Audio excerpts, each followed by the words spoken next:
বর্তমান সময়ে খুব ভালো একটা মৃত্যু পাওয়া এটাও কিন্তু সৌভাগ্যের বিষয়। যেই হারে অপমৃত্যু পৃথিবীতে বাড়তেছে বা বিশেষ করে বাংলাদেশে বাড়তেছে, তো সেই জায়গায় ভালোভাবে মারা যেতে পারা বা আমি মারা যাওয়ার পরে আসলে পরিবেশটা কেমন হবে, কেমন মানুষ আসবে আমার জানা যায় বা তারা আমার সম্পর্কে কি বলবে, কতজন আমার জন্য কাঁদবে, কতজন আমার সম্পর্কে এরকম বলবে যে উনি একটা ভালো মানুষ ছিলেন, নাকি আমাকে দেখে থুতু দিবে বা আমাকে দেখে ঘৃণা ভরে বলবে যে মারা গেছে তো ভালো হইছে। তো এটা কি কখনো ভাবছেন যে আসলে দুনিয়াতে থাকতে হয়তো আমি অনেক পাওয়ারফুল বা অনেক কিছু, কিন্তু মারা যাওয়ার পরে মানুষ আমার সম্পর্কে কি বলবে? বা মানুষ কি আসলে আমার জন্য আফসোস করবে, আমার জন্য কান্না করবে, নাকি খুশি হবে? যদি এরকমটাই হয় যে আমি মারা যাওয়ার কারণে আমার আশেপাশের যারা মানুষ তারা অনেক বেশি স্বস্তি পায় বা তারা অনেক বেশি খুশি হয়, তাহলে চিন্তা করে দেখেন একবার যে আসলে আমার জীবনে আমি এরকম কি কাজ করতেছি যেটার কারণে মানুষ আমার মৃত্যু কামনা করে, হয়তো আমার সামনে বলতে পারে না।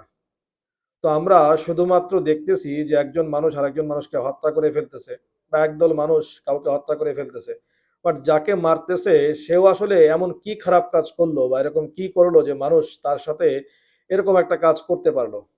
তো আসলে আসুন আমাদের দ্বারা যেন এরকম কোনো খারাপ কাজ না হয়ে যায়, যেন আমার জন্য এরকম পরিণতি না আসে যে আমাকেও কেউ এভাবে হত্যা করে ফেলে বা আমারও এরকম অপমৃত্যু হয় বা রাস্তাঘাটে এরকম খুব নৃশংসভাবে এবং এরকম উলঙ্গ অবস্থায় বা খুব বাজে অবস্থায় যেন আমার মৃত্যু বা অপমৃত্যু না হয়।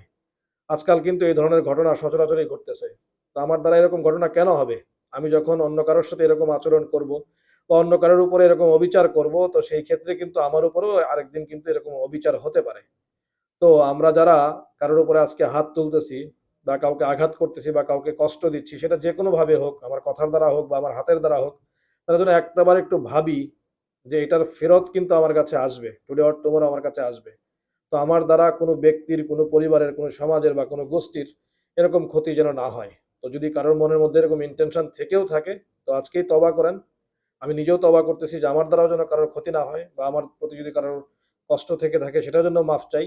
একইভাবে আপনারাও করেন যে আমাদের দ্বারা যেন কোনো ভাইয়ের এরকম কোনো কষ্ট বা কোনো ক্ষতি যেন না হয়।